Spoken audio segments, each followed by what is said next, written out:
Well, hey everyone. Happy Thursday. Welcome to So What, the Marketing Analytics and Insights live show. I am joined by Chris and John. Howdy, fellas. Hello. We missed it. There you go. Oh, so close. As a side note, Chris, I was thinking about the title of the show. So, we call it So What? And I think it's the Marketing Analytics and Insights Live part that we can absolutely change. I remember when we started the show, you wanted the acronym and it was like, oh, MAIL, Marketing Analytics Insights Live. I was like, well, that's dumb. We're never going to call it that. So, as things evolve and as, marketing steps more and more into the agentic AI world, which is what we're talking about today, just sort of like a side note is like, oh, we could probably do something a little more with the name, keeping the so what. As we're talking about marketing strategy review with agentic AI, I think perhaps, one of my takeaways offline will be to use what I learned in today's episode to figure out what I can do with some of the branding of some of our outdated stuff without sort of making it feel like a 180 to our users. So with that preamble, Chris, where would you like to start today? So this is part 2 of last week's episode. Last week we talked about how do we prompt agentic AI, and you can go see that on our YouTube channel for if you missed last week. And we talked about this also on the Trust Insights podcast, In-Ear Insights, which you can find at trustinsights.ai/TI podcast. And so Agentic, for those who missed last week's episode, is really about being good at delegation and good at project management. If you are good at those two things, you're going to be great at using agentic AI. If you're not good at those things, this is a great time to get started. It is though. And, one of the things we really highlighted on last week's episode was if you're not sure how to get started, then we recommend, unsurprisingly, using the Trust Insights 5P framework, which you can get the downloadable PDF at trustinsights.ai/5P framework. The 5 Ps are purpose, people, process, platform, performance. Purpose, what is the question you're trying to answer? What is the problem you're trying to solve? People, who's involved internally and externally. Process, how are you doing this thing? Think about it like your standard operating procedure. Platform, what tools are you using? Not just, where is this going to live, but what, systems do you have to interact with? And performance, did you answer the question? Did you solve the problem? Exactly. So when we think about using agentic AI for marketing strategy, we have to think about what does the project plan look like? So what are the things that you would want to do this? And so we said this week we would work on the Marketing Over Coffee podcast, which you can listen to at marketingovercoffee.com, that John and I have been doing for 19 years. 19 years. We are old. It is older than one of my children. And it is just under the age of my oldest child. So it's been around for a really long time. And we'd want to know a few different things, right? We'd want to say, okay, we want the podcast to succeed. We want more listeners.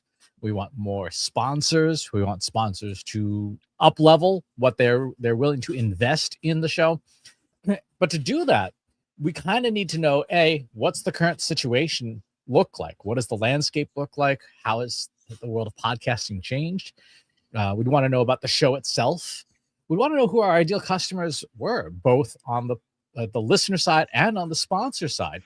And from those things, we could do something like a gap analysis to say, yeah, this is generally what we'd want to do. So that's how, Katie, is there anything that you would like add or take away from that general approach for getting to know a company and a business besides the ICP, the competitive landscape about the company, et cetera?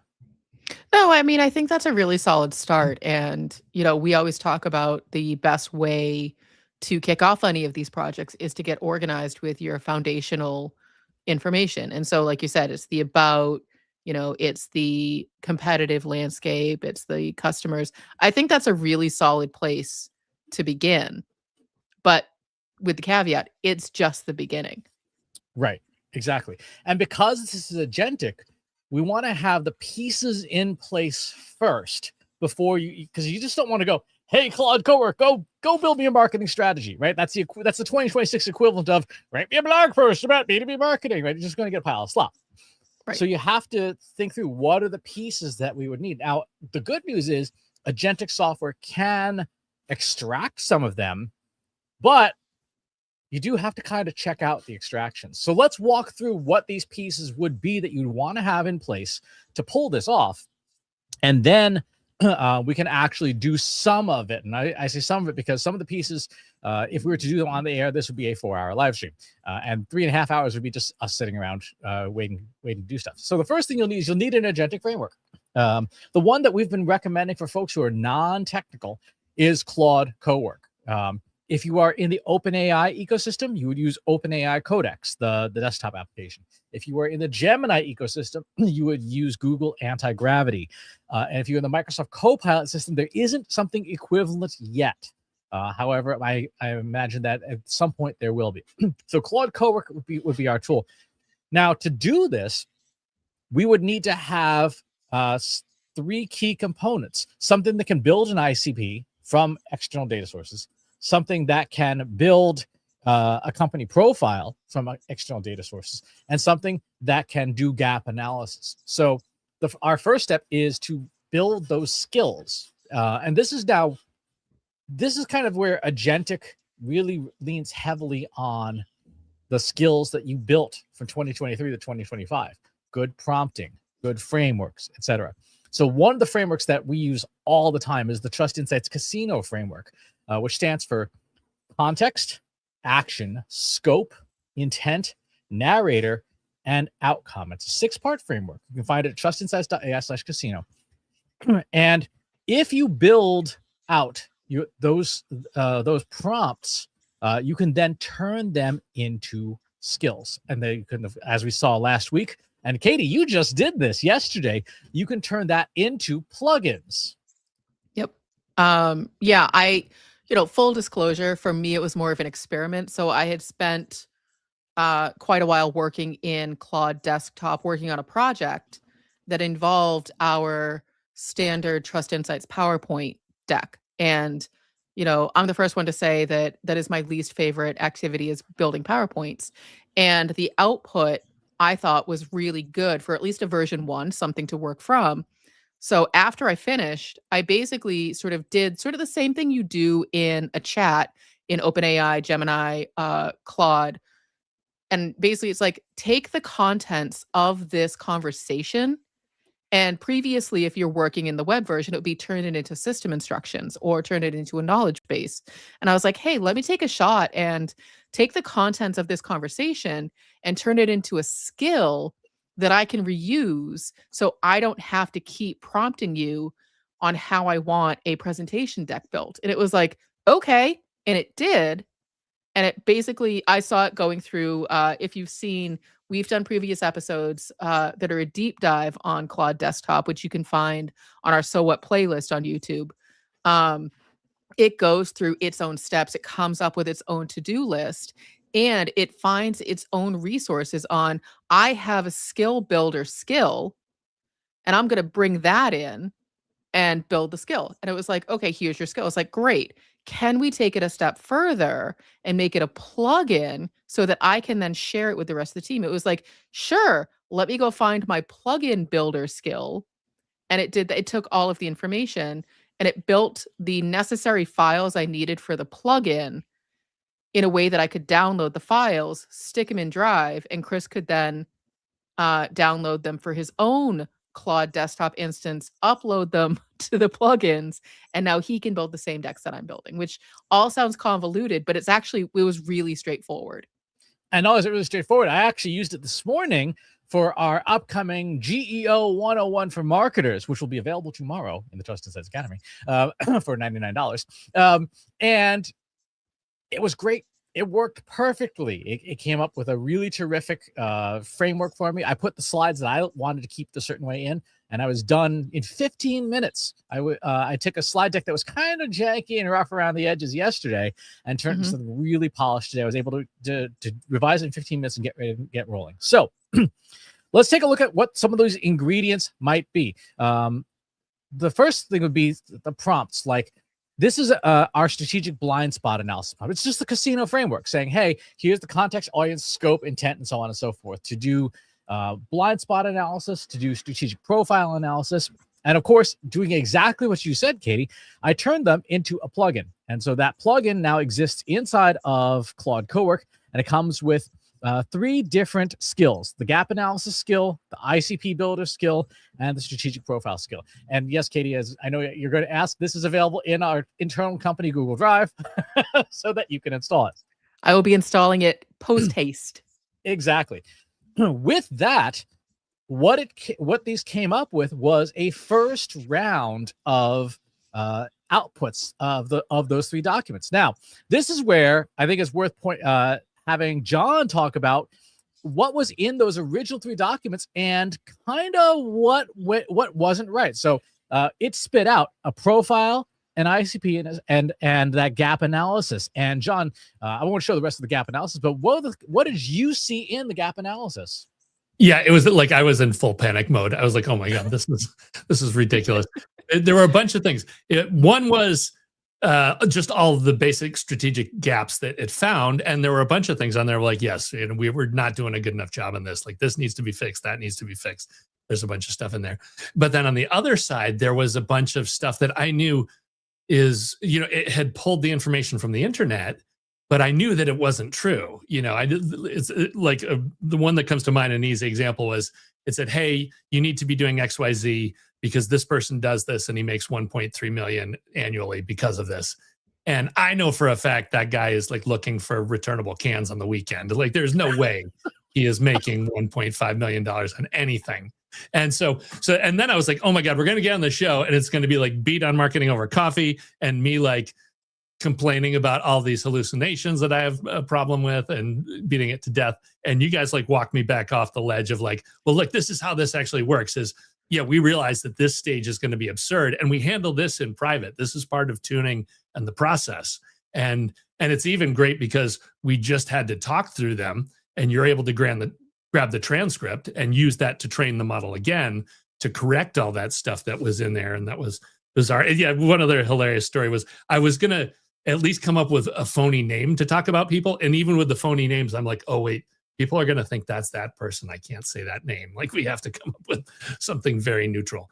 But so, yeah, that was the whole process of going through that and kind of figuring out, what's the reality and what is stuff that's actually being done wrong on this side. And then what are, the hallucinations or stuff based on the internet, which, everybody's lying on the internet. Exactly. And so one of the things that we used for that was our fact check skill, which I am very happy to announce. And Katie, this is going to be a bit of a surprise for you. We're going to give this away. We're going to give this fact check skill away. And you can get it at trustinsights.ai/fact check skill. This will bring you to our Thinkific Academy where you can get the download for free. It is free. However, I am absolutely 100% going to try and sell you our courses after you download it for free. Fair enough. Fair enough. What the fact check skill does to what John was just saying is it takes the transcript and it takes internally provided documents and says, okay, I've got the rough drafts, I've got the transcript, I've got web search tools. I'm now going to reconcile and check every claim in the original documents. And what you'll see in some of the outputs from this, it will say this claim is completely ungrounded. This claim is partially grounded. This claim is, here's the source, the URL that corroborates it. And so it's an incredibly powerful tool. And you can use the fact check skill in Claude Code, Claude Cowork, and Google Anti-Gravity. I also want to go ahead, John. Well, I was just saying, there's just one thing I wanted to ask you about because it came to light as part of this. As far as like what's fact and not fact. So for people that don't know, 19 years ago, we would actually go to Dunkin' Donuts and record and do that. Well, we stopped doing that long even before the pandemic. I mean, the dirty secret is like we haven't been in the donut store in over 12 years, and yet I've never gone on record saying that we've stopped because I love that part of the legend and the story.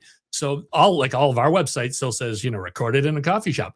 Well, so now it comes up here and it's like, hey, you need to bring in the cameras next time you go to the coffee shop. And I'm like, well, no, we don't go to the coffee shop. But so what's what happens with this kind of stuff that it is true still on the internet, even though it doesn't match the outside world?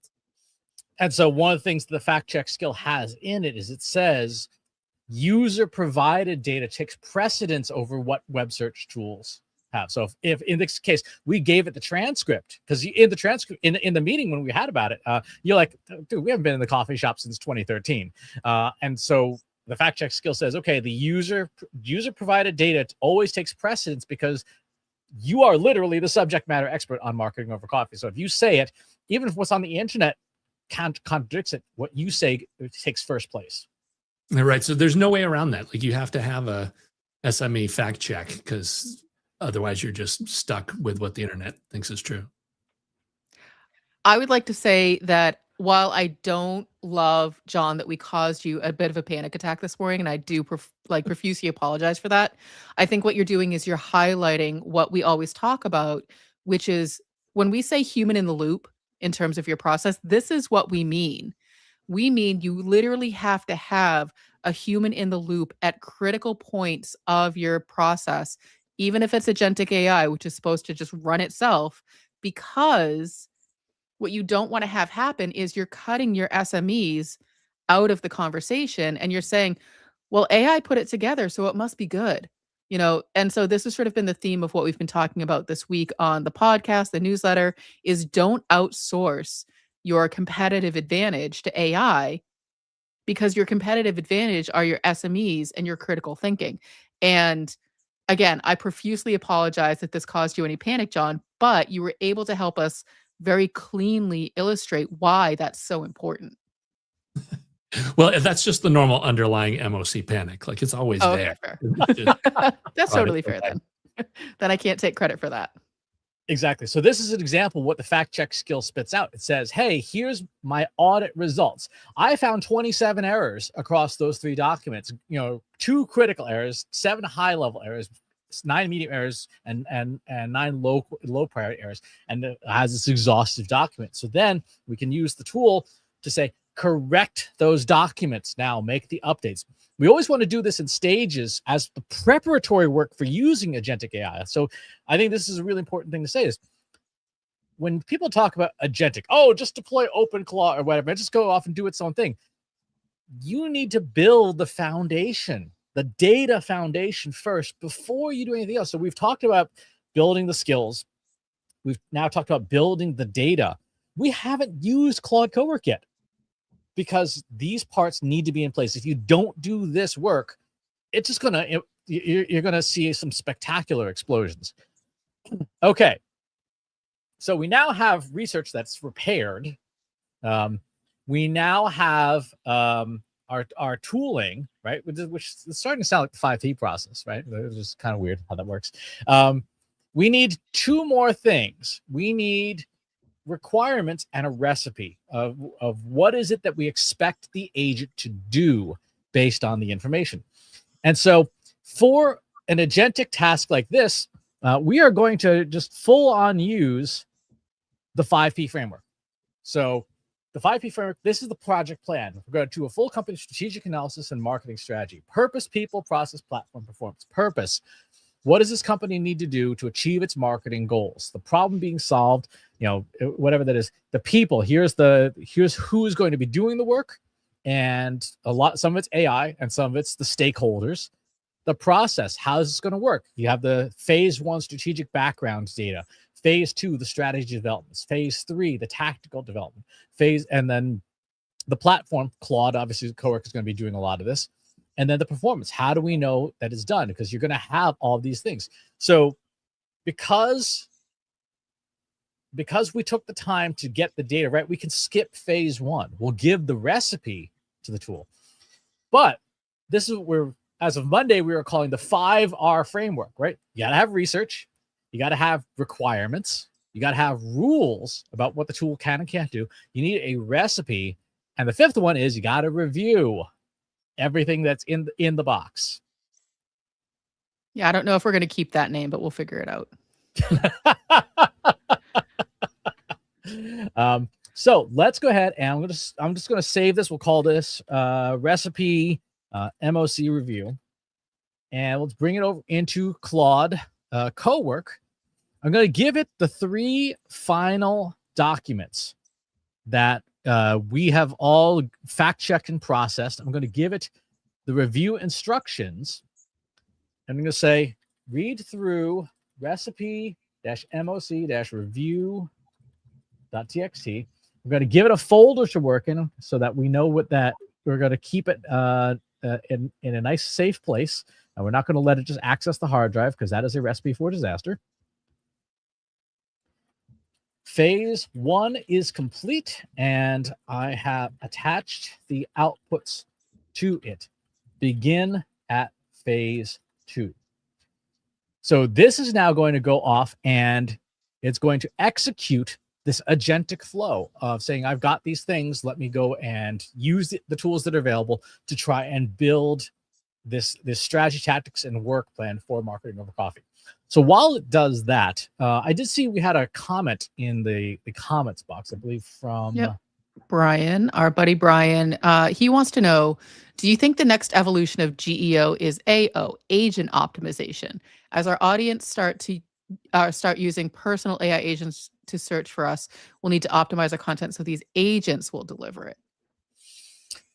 So, Brian, I'm going to slap you for yet another acronym. But like AO, AEO, like honestly, we need to leave the acronyms alone. Like, let's just stop. Yes, the answer is yes. However, it shouldn't depart drastically from what you're already doing because AI agents are already consuming your stuff.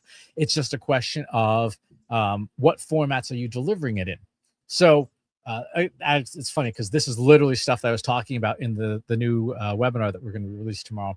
But you should absolutely be using tools. We have our free tool, trustinsights.ai/AI view. I can't remember if we put a little banner for that up, but that tells you exactly what is on your website and how AI sees it, and how an AI agent will see it. You might want to consider, if an agent has the awareness to do so and your site has the ability to do so, delivering your site with an option for markdown. So if you use Cloudflare, which is one of the big content delivery networks, Cloudflare on the paid plan, not the free one, but the paid plan, gives you that option. You can say, I would like my site to be available in that format. So while Claude is working, I'll show you this. If you go, and this is not on the free plans. If you go to AI crawl control, go to overview, there's a switch here called Markdown for Agents that will automatically convert your HTML into Markdown that makes it easier for machines to consume. I would say this is okay, but you're better off building this into your own site if you can. Because you don't necessarily have a ton of control over this, whereas you can totally control what's on your site. So I'll show you one more example. On my site, because I rebuilt this into my WordPress theme over the holidays, I have an AI tools for this page. It includes a Markdown version. And just as we do with YouTube and stuff, I have this big, gigantic block at the end of the text that when an AI agent consumes it, of course, it influences it. Katie had a very amusing run-in with one of my prompts not too long ago that strongly recommended pineapple and pizza because it's embedded in my email. Color me surprised when Google Gemini in our Gmail, so we're a Google shop, so for those of us who are using Gmail for work, you start to get those summarizations of the email chain. So the longer the chain gets, the summarization changes. And I was looking at, a series of emails, and the summarization said, for me, as an action item for me, Chris recommends that you put pineapple on your pizza. And I was like, what in the fresh heck is happening in my email inbox? And so what Chris does is he puts Easter eggs, for lack of a better term. I think that's something that a lot of people understand. He puts Easter eggs for AI view. So, machines that are pulling data from that to see where it's coming from. It's sort of like the old, you use a fake name when you sign up for a subscription so that you know who's like pulling your data, but you put in the white text at the bottom of your white email so that the humans can't see it. The machines can read it though, because it's text. They're not looking for colors. And so that's sort of the story there. I was like, why are you recommending that I put pineapple on my pizza in the middle of this very technical discussion with clients? Yep. Because the version of Gemini that does summarization in Google Docs and stuff like that is the Flash non-thinking version. So it is, as a result, it is a fairly dumb model. It's extremely fast and it's inexpensive to operate for Google, but that means that it can be hijacked. And by what the technical term is called prompt injection is what that is. And so I'm injecting my love of pineapple on pizza to everybody who gets email from me. How about though, as far as, I don't know, from everything I've seen, your activities, which we would call geo today, all fall under AO. I mean, what would there be that would be specific that only agents are going to run into that's not, already just part of optimizing for LLMs? That's the thing, is it's not significantly different. The only thing that you might be able to do is you might have more prompt injections in your content to direct agents where you want them to go. And certainly things like having, so this is a big one. If you do not have good internal linking on your site, you run the risk of the model just coming in and grabbing something and not necessarily grabbing related content. So you might want to think about revisiting your internal linking strategy so that when it comes in and pulls, an episode of Marketing Over Coffee with Seth Godin, the other 9 episodes with Seth Godin are linked up, and that way it can grab additional context and be extra useful to the visitor. So those are the big things. Here's the biggest thing of all, though. You've got to make your site lightweight. Google recently announced, as of a month ago, that they will only crawl the first 2 megabytes of data from your site. So that includes your style sheets, your images, etc.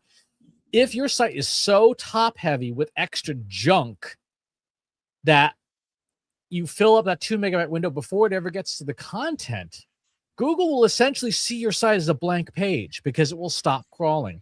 And so if you were to go to your homepage, right, go to like a trustinsights.ai, and if you were to go into the view source mode to see what's in there, look at all the extra scripts and things that are running and say, how much does this consume when it's calling all these scripts back and forth? If Googlebot comes to my site and starts grabbing it, how long does Googlebot have to wait before it gets to the actual content? And think about your WordPress theme or whatever that you're using, your CMS. Maybe think about slimming that down.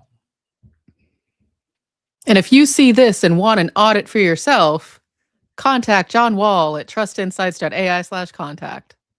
Exactly. Okay. So Claude has gone through, and with that corrected data and with all of the instructions, the recipe, and the skills, it has come up with, this is the Marketing Over Coffee revised strategy. Now, we have not had a chance to review this because it literally just made this. It says, the commercial opportunity is larger than any prior point. U.S. podcast market advertising is big money. The competitive window for AI positioning is still opening. So there's an opportunity for us to be a part of that space. The distribution infrastructure, the big thing is this, and we saw this in the first versions. We got to start putting show episodes on YouTube. That's it. Like, you could condense this entire document down. Like, that is one of the big 3 things that it says repeatedly do. Go and make sure that it is on YouTube. YouTube is the largest podcast engine on the planet for discovering and making sure that your stuff is there. So go and do that. It says launch immediately. Do that, and then consider doing content atomization. It said spend the money on Opus Clips or any of those tools, Descript, this, that, the other thing, start putting up clips on LinkedIn, which is where our audience lives, the short 30-second snippets to say, yep, here's what's in this week's Marketing Over Coffee. The newsletter, it says, is good. Do more with the website to improve. And we've talked about that in the past about putting up the transcripts on the site, the positioning documents, and then how do you measure success? Getting your stuff in getting more sponsors, frankly. Now, so that's. I have a question though. So Yes. Marketing Over Coffee is not a video-based podcast. And so you have 19 years of podcasts that don't have associated video. And so to suddenly make that switch and try to move people over to YouTube does feel a little bit jarring. I get that it's for discoverability. So, in an effort, so let's say, I was the one who was responsible for this. I'd be like, well, not only now do I have to edit the audio, but now I have to edit the video as well. Is it enough to just grab a couple of 30-second clips to promote the show, put them up as shorts on YouTube? And does that count? Or would someone need to create a whole Marketing Over Coffee YouTube channel and post the entire episode? Because I feel like that's two different things. It is, but the general best practice, at least from the landscape, and we saw this in the research documents, is to have both. So you have full episodes and promotional shorts because they're seen by different audiences. Which I get, but I'm talking about practicality and resource time. Mm-hmm. And so if forced to do one or the other, would it be enough for someone to just do the shorts without having the full resources or time to edit the video for an entire episode and then also get that up on YouTube? Because you can pull a short from any, part of the show if you're recording on like a StreamYard or whatever it is you record on, but then you don't have to edit the entire video. You can just pull a couple of interesting snippets as promotional and discoverability. Yeah, I would imagine if we were to sit down and go into conversation mode with these documents, it would probably say anything's better than nothing at this point, because it's a complete missed opportunity right now. That said, the general best practice is the 2-channel thing. But yes, to your point, Right. Anything's better than nothing. No, and I fully understand the best practice, and I'm really not trying to pick a fight with you, but I can see where it sounds like that. Best practices are great, but only if you have full resources and time and bandwidth to execute them. And so from a realistic standpoint, just sort of thinking like, okay, yes, those are the best practices, but in reality, what do I really have time to execute against? Yep. One of the options which you do see, particularly older podcasts do, is programmatically take the MP3 and basically put it against a video loop, so that there's a video image, but it really is still just the audio. So you don't have to record video, particularly for the past 800 episodes that we have. Right. You can go and create basically what is those things? What headliner makes them? Audiograms of just some looped video. I actually was playing around with that over the holidays, and I think I've got it to the point where a piece of Python code can take a 10-second loop of an espresso machine pouring espresso and then basically extend that and then just place the audio track underneath it. Well, it's something, the tools are so close, because like I actually do have one of the audiograms running. Like I get that file, and I just still have not been able to crack the last of the workflow to get it to automatically post. And then it's funny, this has opened up a bunch of stuff for me too, because I'm not going to like rag on my hosting company, but like, why is that not already baked into my hosting file? Like it is going and posting it like over on iHeartRadio and a bunch of these other, third tier networks. I say third tier just because like nobody's out looking for them. They're actually doing millions and millions of downloads, but nobody even knows, the general public doesn't know who they are. And so, yeah, it's like, because the other huge win would be like, I should just be able to hear in StreamYard, as soon as we've talked about a hot point, I should just be able to click a button and that should become the 30-second clip, and it's enough for it to know how to log in. It could go and post it and do it all. But so, yeah, we're the tools are moving so fast. I can see it being totally different within a year, and hopefully sooner. So that's a really interesting point, because we're in Claude Cowork and Claude Code is literally the next tab over. What you just described is something that you could have it build. YouTube has an API. So when a show gets put up, one of the things that you do in Marketing Over Coffee, which is fantastic, is there's a direct link to the MP3 right on the page. So when a new post goes up, a piece of code inside Claude Code could say, check for the latest post, grab the MP3, make the audiogram programmatically, and then because you have access to a YouTube channel, post it via the API to YouTube. And so now you're not having to sit there going, oh my God, I got to edit yet one more thing, because you have the MP3, you can put the audiogram and programmatically just push that to YouTube, especially if you want it, you're literally just copying and pasting what's in the show notes and the WordPress post title, because the WordPress site that Marketing Over Coffee lives on also has an API that you can extract data from. Yeah, we're like inches away, and it's like I get zero credit until it's all done. That's the problem with it. Right, exactly. So now Claude Cowork has gone through and done all three pieces.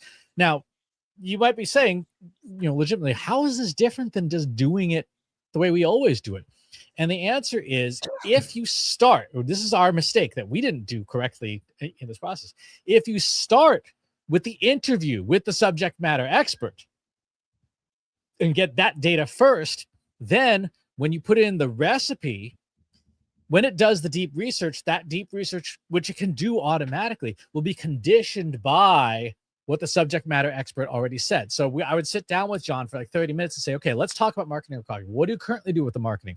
What do you wish we had time to do? Where do you see other podcasts that are similar? What are the other similar podcasts that you would compare, or that we lose sponsors to? What's your feeling about the strategy? That recorded 30-minute transcript would be the first data piece. Then Claude Cowork, following this recipe, could say, okay, great, I'm going to go and do research on the pieces that I don't have and execute the rest of the strategy autonomously. But we started with the subject matter expert instead of the way we did it for the show, which was to do it first one and go, crap, that's not right. But growth is learning from your mistakes and not repeating them over and over again. And so for us internally, it was a great learning point on how to make systems like these that we're trying to automate even more effective, more powerful. Start with that SME interview, because I'm already thinking, my wheels are spinning. I'm like, all right, great, Chris, the next time you and I have a chance to sit down, we're just going to have that conversation, use that transcript, and then give it to the the plugin that you've already built, and say, great, here's the interview, go do the thing. Exactly. So, and that's what makes this agentic, because once you have the infrastructure, once you have the 5 R's, now you can do it over and over and over again, and you don't have to have the conversation every single time, because the agents will go and do that thing for us. Like you said, once we know where the weak spots are, where we know it's going to break, so we should provide this up front. What do you think, John? Was that as painful as you thought it would be? I still have to edit today's damn show. There's that human in the loop. Exactly. The human beaten in the loop. No, it's cool. This has been a great exercise, though. And that's, I don't know. We're just, the tools are moving at such an insane, and I don't want to undersell too, because I've been in the loop on these PowerPoint decks. Like, oh yeah, up until this point, I've been like, yeah, PowerPoint decks, whatever. Like, yeah, okay, that's saving you a lot of time. But specifically this week, it's been like, they put the list in and the deck comes out and it's done. Like, this is, it's here, it's learned. We're crossing these barriers at a regular pace now. Yeah. Exactly. I used the plugin that I built for Claude Desktop this morning to redo just a V1, knowing that I would have to edit it for full accuracy, and because my data is kind of scattered all over the place, but for my speaker kit. And I was like, it hasn't been updated since 2018, because we were like, oh, let's put together a speaker kit for Katie. Katie's never been on stage. That's a pretty lame speaker kit. It's true. Fast forward 8 years and all of the things that I've done, all the times I've been on stage, all the talks I've given in person, workshops, virtual sessions, all of that data is now relevant. And I was like, well, it's kind of everywhere. And I don't feel like going to find like, my social stats or this or that or whatever. Hey, I already have a lot of knowledge blocks. I have the website. I have I have a lot of information. And this is what I've personally found to be really helpful with Claude Desktop is you can give it all this information from all these different places where I feel like the chat version kind of struggles a little bit because it's like, that's too much information. Just give me like one piece at a time. But with desktop, you're like, here's everything, everything. And it's like, cool. I just have like 2 questions real quick. You're like, yep, this and this. I'm like, great. I'm just going to do my thing. You can go get some coffee. You can edit some other stuff. You can write some content, whatever. I got this. And because I started saying, I hate making PowerPoint presentations, it was like, and I'll do that for you as well, because you already told me what you want. And I was like, this is amazing. So it took a very sad 5-slide deck, including the opening slide that said, this is Katie's speaker kit. That was slide 1. Didn't have any good information on it, and turned it into an almost 20-slide deck. Actually, I'm really proud of it. I'm going to show it on this episode because we have a couple minutes. I'm like, listen, I don't get this excited about stuff very often, but like, I feel like it did a really great job. And it really goes back to sort of what Chris has been reiterating, which is like, you really have to, prompt it well. And so this admittedly is just a V1. Chris, I'm going to remove yours so you can see mine. But it went. So there you go. And stop. You do it. Stop.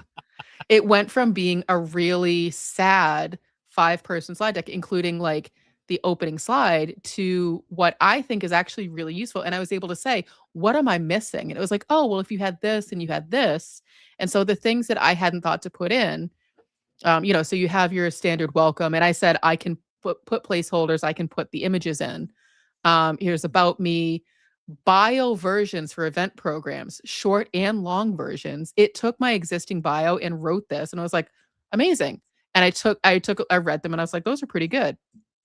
My areas of expertise, current speaking topics, which was like, what do you speak about? Do you want one thing? Do you want all these things? I'm like, let's put them all in.